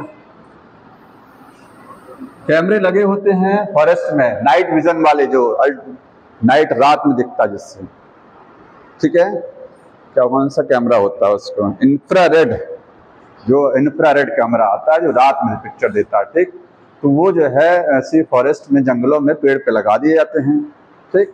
और टाइगर जब आते हैं तो एक तरीका तो ये है कि उनका उससे देख लेंगे, लेकिन जो हम जिससे यूज करते हैं, क्योंकि डायरेक्ट टाइगर के पास तो जाएंगे नहीं गिनने के लिए, उनको हम ही लोगों को गिन देगा उल्टा, क्यों? तो पग मार्क्स काउंट करते हैं। पग मार्क्स का मतलब उनके पैर के चिन्ह काउंट करते हैं, ठीक है। हो सकता है वो चिन्ह किसी दूसरे जानवर का हो, लेकिन हमको तो आइडिया ना कि वो टाइगर का चिन्ह कैसा होता है, ठीक है। हम पहचान लेंगे ना कि टाइगर का ही है, ठीक। तो टाइगर की पॉपुलेशन काउंट करने के लिए उनके पग मार्क्स को काउंट कर लेंगे, या फीकल मैटर। फीकल मैटर जानते हैं, अनडाइजेस्टेड फूड जो होता है। लेकिन उसमें एक समस्या ये आती है कि अनडाइजेस्टेड फूड जो है, फीकल मैटर, ये आपको ओल्ड भी हो सकता है। ओल्ड समझ रहे हैं? जैसे मान लीजिए टाइगर, कैसे पता लगाएंगे कि फीकल मैटर काउंट करके? नहीं पता लगेगा डाटा, भाई ओल्ड है कि न्यू है। अगर न्यू फीकल मैटर है तो हो सकता है कि ये अभी रिसेंटली किसी टाइगर ने रिलीज किया हो, ठीक है। मान लीजिए कोई टाइगर है, उसने आज फीकल मैटर रिलीज किया, कल किया, परसों किया, ठीक। तो क्या आपको 5 फीकल मैटर दिखाई दिया है तो अब थोड़ी ना कि 5 टाइगर हैं वो, नहीं, एक ही टाइगर है। तो कैसे पता लगाएंगे कि कितने टाइगर हैं? करंट फीकल मैटर देखते हैं, ताजा फीकल मैटर, ठीक है, ओल्ड वाला नहीं। तो ताजा फीकल मैटर एक टाइगर का एक दिन का ही तो होगा ना, एक टाइगर का एक ही दिन का तो फीकल मैटर होगा। अगर उसका है तो दूसरा होगा तो पुराना होगा।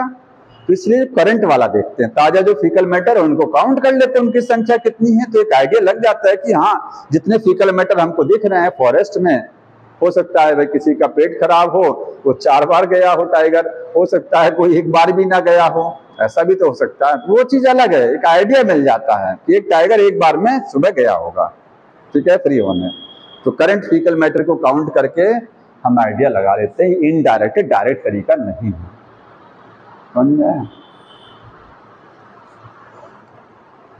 तो इतने तरीकों से पॉपुलेशन डेंसिटी मेजर की जाती है।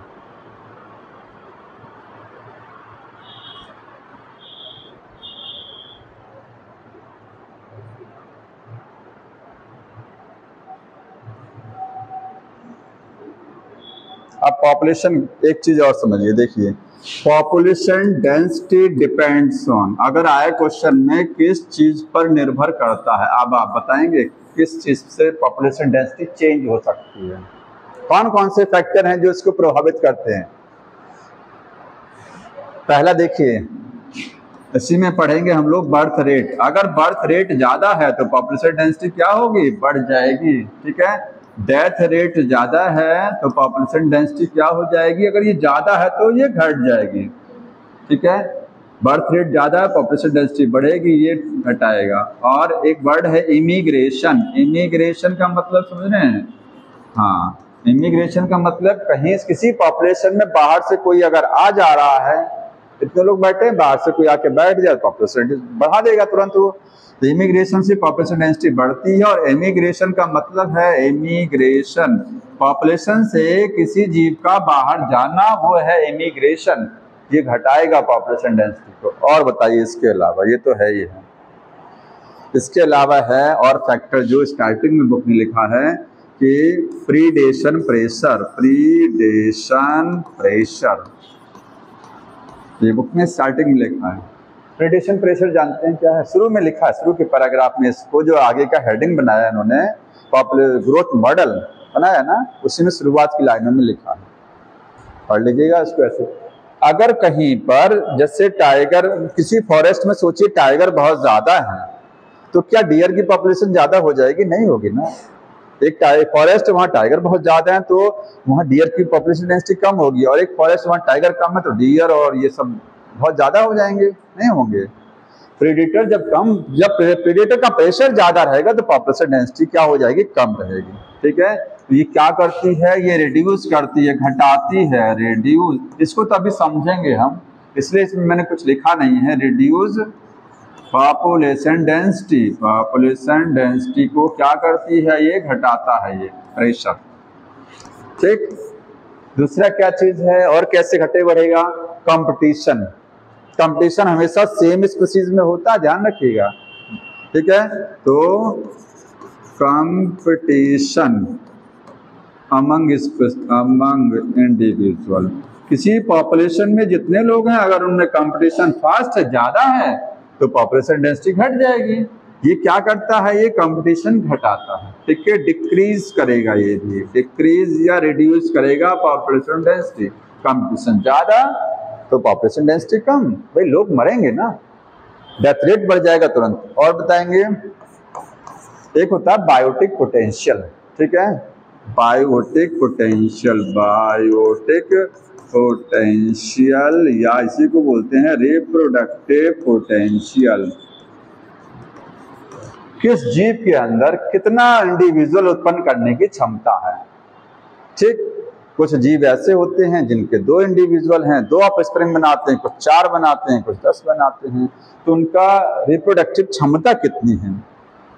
ठीक है, प्रजनन दर कितनी है उनके अंदर, उस पर भी डिपेंड करता है। अगर ज्यादा रिप्रोडक्टिव पोटेंशियल है तो पॉपुलेशन डेंसिटी क्या होगी, डायरेक्टली प्रोपोर्शनल होगा पॉपुलेशन डेंसिटी के, ये बढ़ेगा तो वो बढ़ेगा। समझ में आ रहा है। और क्या है, और इन्वायरमेंटल फैक्टर हो सकते हैं, इन्वायरमेंटल फैक्टर्स।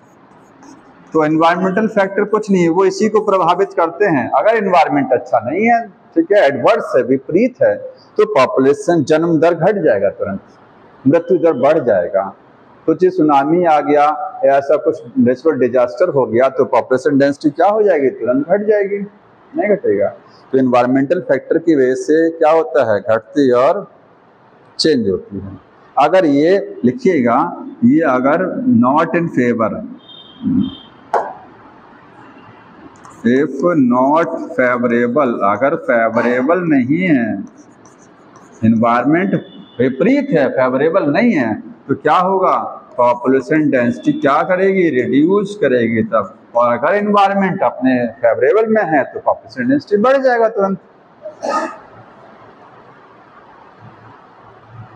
ये इसमें लिखा है एडवर्स वेदर करके लिखा ना, एडवर्स वेदर, मौसम विपरीत अगर है तो। बाकी मैंने बता दिया है कि population density is not static. ये एक लाइन में स्टेटमेंट में आता है कि नॉट अ स्टैटिक पैरामीटर। ये पॉपुलेशन डेंसिटी कोई फिक्स नहीं होती है, क्या होती है, इट इज डायनेमिक। ये होती है डायनेमिक। डायनेमिक का मतलब पॉपुलेशन डेंसिटी समय के हिसाब से बदलती रहती है, ये कोई फिक्स चीज नहीं है, स्टैटिक नहीं है। स्टैटिक या फिक्स पैरामीटर नहीं होता। ठीक है, डायनेमिक का मतलब गतिशील है, चेंज होती है। ठीक है, टाइम के अकॉर्डिंग।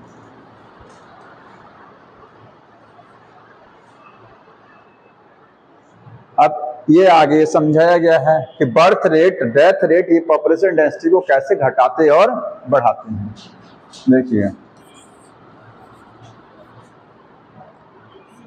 पॉपुलेशन डेंसिटी जो है वो क्या है, डायरेक्टली प्रोपोर्शनल होती है बर्थ रेट के। ठीक है, बर्थ रेट के डायरेक्टली प्रोपोर्शनल है। बर्थ रेट बढ़ेगा तो पॉपुलेशन डेंसिटी क्या होगी, बढ़ेगी। ठीक है, इन्होंने लिखा एक चीज नेटेलिटी, तो नेटेलिटी और बर्थ रेट एक ही चीज है। हाँ, बर्थ रेट को हम लोग क्या बोल सकते हैं, नेटेलिटी। लेकिन एक चीज बताइए, बर्थ रेट जो है ये किसी एक ये जैसे मान लीजिए उसी स्पीशीज की बात हो रही है। अगर फॉरेस्ट में मान लीजिए आप जो है डियर का बर्थ रेट ले रहे हैं, तो डियर का ये ऐसा नहीं कि दूसरे जानवर का नहीं लेंगे आप ना, एक पर्टिकुलर स्पीशीज का ही लिया जाता है बर्थ रेट। ठीक है, गिवन पीरियड में। और बर्थ रेट की डेफिनेशन पता है, number of the birth in the unit area is called birth rate. ठीक है, गिवन एरिया में।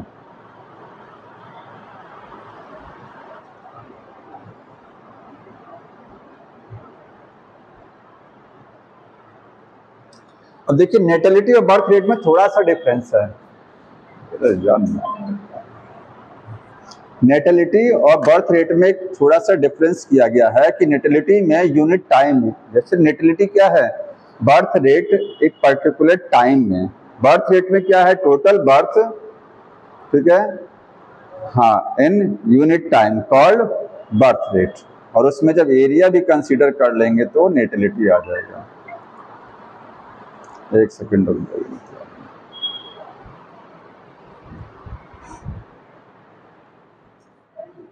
हेलो, हाँ 5 बजे, 5:30 बजे।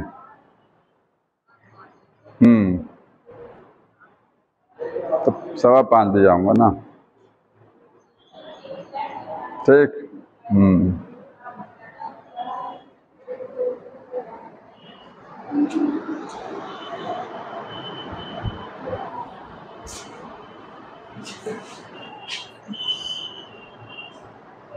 बताइए। अरे कैप्टा तुम नहीं आए थे, मैं बता दिया। 20 लोगों में जैसे दिया लोटस का कि 20 लोटस हैं, 8 नई बर्थ हुई, तो फिक्स्ड नंबर जो होता है वही पर कैपिटा होता है।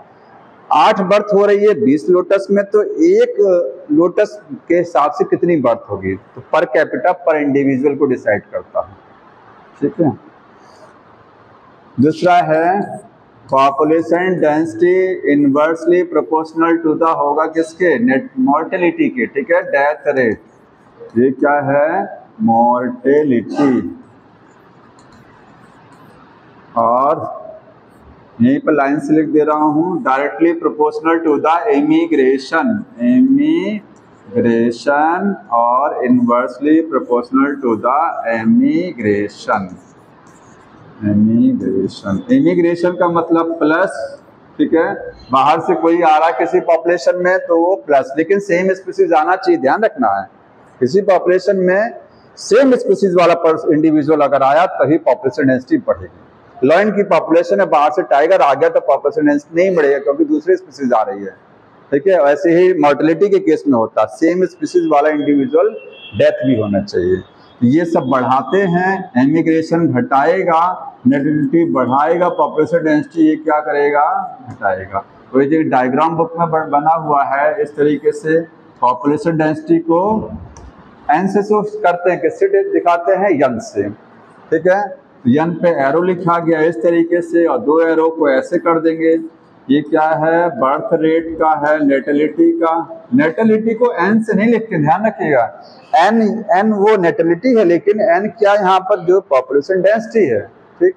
और क्या बढ़ाएगा, इमिग्रेशन, इमिग्रेशन, पॉपुलेशन में कोई एंट्री कर रहा है वो इमिग्रेशन है, ये पॉपुलेशन डेंसिटी बढ़ाएगा, एरो इधर है, ठीक है, ये बढ़ा रहा है, और ये हटा रहा है इसमें से, पॉपुलेशन डेंसिटी में से कुछ बाहर जा रहा है, इसका मतलब अगर डेथ होगा तो यहाँ से लोग खत्म हो जाएंगे, और एमिग्रेशन होगा, एमिग्रेशन, तो इसमें जितने लोग हैं, कुछ लोग जब बाहर चले गए किसी वजह से छोड़ करके पॉपुलेशन, तो संख्या क्या कर देंगे, वो घटा देंगे, तो एरो वो दूर लग रहा है, ठीक है। और ये दोनों क्या करते हैं, बढ़ाते हैं। ऐसी एक इक्वेशन भी लिखा गया है, एन टी, टाइम टी पर population density, N T plus 1, time T के बाद में, आफ्टर टाइम टी, मान लीजिए इनिशियल पॉपुलेशन डेंसिटी कितनी है, यन है, शुरुआत में कितनी है, किसी टाइम टी पर पॉपुलेशन डेंसिटी है एन टी, तो आफ्टर टाइम टी कितना हो जाएगा, एन टी प्लस 1, और एन टी प्लस 1 को कैसे दिखाएंगे, वो लिखा गया है, एन टी हो गया, बी बढ़ाने वाला क्या है, बी प्लस आई, ठीक है, माइनस के क्या चीज घटाएगा, हाँ, बर्थ रेट हो गया, डेथ रेट प्लस एमिग्रेशन, ठीक भाई, ये बढ़ाएगा और ये क्या करेंगे, घटाएंगे, ठीक है। तो जब दोनों को माइनस कर देंगे, जैसे प्रॉफिट और लॉस, प्रॉफिट कितना हुआ कितना लॉस हुआ, जब माइनस करेंगे तो ओवरऑल आ जाएगा कितनी है बची, समझ में आ रहा है, ठीक, इस तरीके से।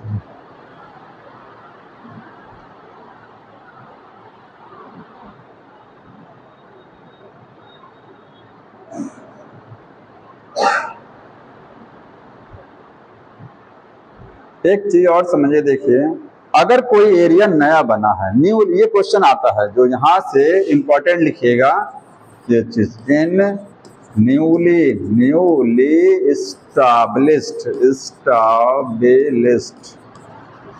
एरिया, अगर कोई एरिया नया बना है, ठीक है, कोई जगह है जहां लोग बसने जा रहे हैं, नया एरिया डेवलप हो रहा है, डेवलपिंग एरिया है, समझ में आया? तो वहां पर इन चारों में से पॉपुलेशन डेंसिटी को बढ़ाने में किसका रोल होता है? बढ़ाने में तो दो ही का रोल है, एक इमिग्रेशन है और एक बर्थ रेट, इसी दो से बढ़ती है पॉपुलेशन डेंसिटी। तो किसका रोल ज्यादा है? भाई पहले लोग कहीं से आएंगे, जैसे यहाँ कुछ नहीं है पहले से, तो पहले यहाँ आके बसेंगे, तब उसके बाद बर्थ रेट होगा ना, तब प्रजनन करेंगे। तो पहले तो एंट्री करेंगे पॉपुलेशन में, तो ये मेन फैक्टर है जो क्या पॉपुलेशन डेंसिटी को बढ़ाता है। न्यूली एस्टैब्लिश एरिया में इसका रोल है, इसका रोल ज्यादा नहीं है, ये सेकेंडरी चीज है, बाद में काम करेगी, ठीक है। तो immigration as main criteria, population density के बढ़ाने में मेन रोल किसका है? इमिग्रेशन का होता है। और ऐसे ही अगर नेचुरल डिजास्टर आता है या कोई आपदा आती है तो पॉपुलेशन डेंसिटी घटती है, और घटाने में दो लोग काम करते हैं, कौन? डेथ रेट और ये बताइए कौन सबसे ज्यादा प्रभावित करेगा? घटाने में किसका रोल ज्यादा होगा? डेथ रेट ज्यादा होगी कि इमिग्रेशन? ठीक है, जैसे नहीं वो तो ठीक है, जैसे आप एक एग्जांपल कोरोना ले लीजिए, या कोई जैसे यहाँ भी कोई भगदड़ मच जाए, आग लग जाए, ऐसा कुछ हो जाए, तो भागने वालों की संख्या ज्यादा होगी ना। अपनी जान को तो सब लोग बचाने की कोशिश करेंगे, तो भागेंगे ज्यादा, मरेंगे कम। हो सकता है मर ज्यादा जाए, वो रेयर केस होगा, लेकिन भागने वालों की संख्या ज्यादा होगी, एमिग्रेट ज्यादा करेंगे, ठीक है। तो ऐसी कोई एडवर्स जब कंडीशन आती है या नेचुरल डिजास्टर होता है, तो वहां पर इमिग्रेशन ज्यादा काम करता है, ठीक, समझ में आ रहा है? भाई लोग पलायन करते हैं ना, अभी कोई बात हो जाए तो कुछ लोग मर गए, तो यहाँ से सबके सब पलायन कर जाएंगे, पूरा कहीं और चले जाएंगे, नहीं कर जाएंगे, तो यहाँ से छोड़ के चले जाएंगे, तो वो इमिग्रेट करके यहाँ से, मरे उतने नहीं लेकिन चले जाता लोग, ठीक है।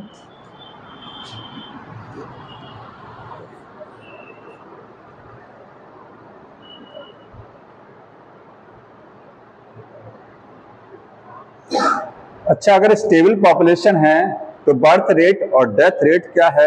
एक चीज और लिखा गया है जो बुक में लिखा है, बहुत इस पर टिक कर लीजिएगा, फॉर स्टेबल पॉपुलेशन, अगर कोई पॉपुलेशन क्या है? स्टेबल है, ये लाइन लिखी गई है, पॉपुलेशन स्टेबल। स्टेबल का मतलब समझ रहे हैं? कोई डिस्टर्बेंस नहीं हो रहा है, किसी तरीके का कोई डिस्टर्बेंस नहीं, सब लोग बड़े आराम की जिंदगी जी रहे हैं, ठीक है, कोई समस्या नहीं है।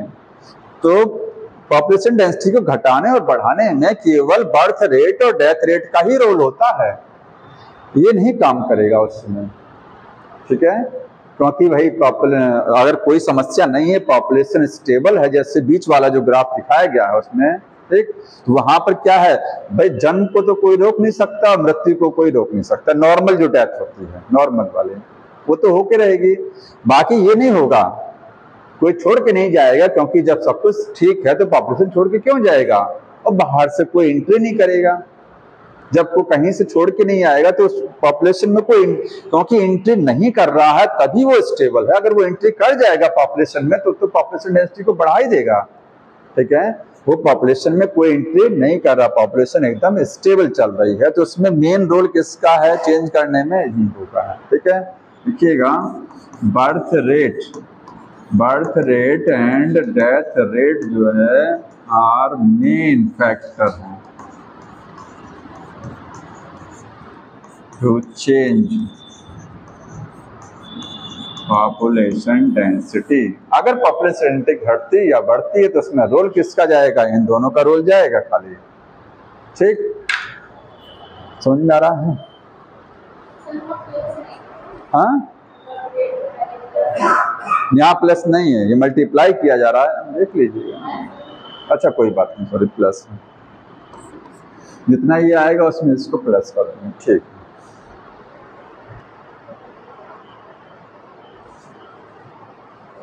यहाँ तक आगे समझ में? कुछ क्वेश्चन इसका देख लूं, फिर आगे वाला बता देता। हाँ बताओ जी।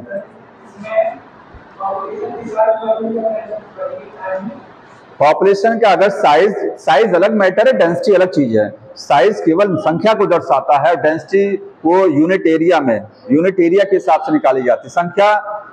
संख्या और यूनिट एरिया दोनों का महत्व है डेंसिटी में, और साइज में केवल किसकी बात करते हैं? संख्या की बात करते हैं। ठीक है, 2 मिनट क्वेश्चन देख लीजिए, ज्यादा टाइम नहीं लेंगे, अगर जितना इसमें क्वेश्चन देख जाए। देखिए अगर आपकी संख्या जो कम हो रही है, अगर फिर क्लास बंद कर दिया जाएगा, ध्यान सुन लीजिए, ठीक है? अभी मैसेज उसका आज आ जाए आपके पास में। हाँ कुछ बता रहे हो, बताइए, और बताते रहिए। हाँ हाँ, आ गया कहीं नहीं? हाँ बताइए।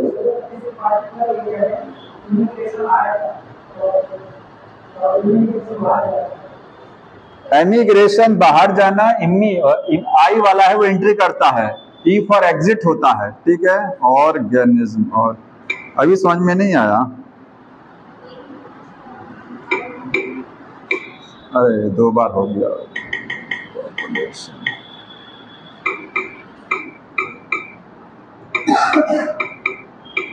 बस थोड़ा सा क्वेश्चन, ज्यादा नहीं, 2 ही 3 क्वेश्चन होगा, देख लीजिए, ज्यादा नहीं है इसमें, ठीक है? मुश्किल से ही मिलेगा।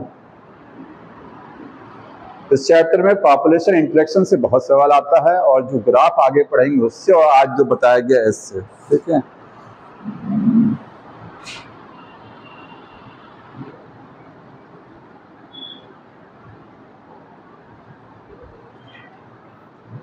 देखिए ये तो आगे है, कर्व वाला आप पहचानिएगा, इसमें जो दिखेगा एक आध जो दिख जाए, गॉस कॉम्पिटिटिव एक्सक्लूजन, ये भी है। फिटनेस, वन स्पीसीज, ये भी नहीं है। प्रोसेस कंपटीशन हो गया। देख रहे हैं पॉपुलेशन इंटरेक्शन से कितने, पॉपुलेशन ग्रोइंग, ये भी उसी से हैं। Which of the following mutualism interaction, मैंने वो छोड़ दिया, आगे वाला पोर्शन नहीं पढ़ा है क्योंकि उससे क्वेश्चन नहीं था, हमने एक ही दिन पढ़ा के इसलिए उसको छोड़ दिया है, ठीक है? हाँ उसको हटा दिया मैंने खुद ही। ये देखिए, when will the population density, कब पॉपुलेशन डेंसिटी बढ़ेगा? अंडर स्पेशल कंडीशन, विशेष परिस्थितियों में। When the number of death rate exceed the number of, पढ़िए समझिए इसको, कौन सा होगा? अगर डेथ रेट बढ़ जाएगा and the number of immigrant equal to the number of immigrant, बाहर जाने वाले आने वाले बराबर, और डेथ रेट बर्थ रेट से ज्यादा निकल गया तो पॉपुलेशन डेंसिटी बढ़ जाएगा। घटेगा ना, डेथ रेट बढ़ जाएगा, जाहिर सी बात है, वो दोनों बराबर कर दिया इसने, और इसको बढ़ा दिया डेथ को, तो घटेगा। Birth rate plus number of immigrant, birth rate को इमिग्रेंट के साथ जोड़ देंगे, और क्या है? इक्वल हो जाएगा death plus number of immigrant, तो जब बराबर तो stable. Birth plus number of immigrant, birth के साथ ये इमिग्रेंट जोड़ा जा रहा है, बर्थ के साथ कभी इमिग्रेंट नहीं जोड़ते हैं, आई वाला जोड़ते हैं, एंट्री जो करते हैं, ये तो रॉन्ग हो जाएगा। बर्थ प्लस, अगर ये ज्यादा है बाहर, बी प्लस ई अगर कम है और बी प्लस आई ज्यादा है, बढ़ेगा ना। बर्थ और इमिग्रेशन दोनों बढ़ाता है, वो ज्यादा है उसकी वैल्यू, और डी प्लस ई की वैल्यू कम है, तो ओवरऑल बढ़ जाएगा, ठीक? लास्ट वाला सही था इसमें। एक पेज और बस।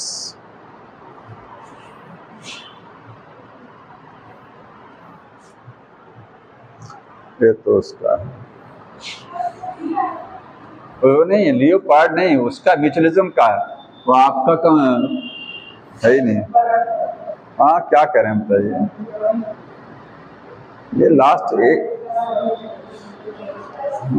लो, ये एमिसिलिज्म का केस दिया है। ये कह रहे थे ना, ये वाला इससे नहीं है, ये देखिए यहाँ पढ़ रहे हैं इसमें, ये पता नहीं क्यों एक पेज दिखा रहा है, अभी 2 पेज हमारे पास,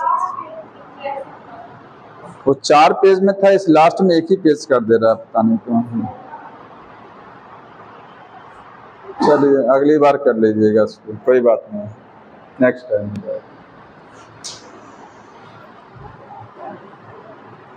अभी हम थोड़ा सा फास्ट खत्म करेंगे, ठीक है।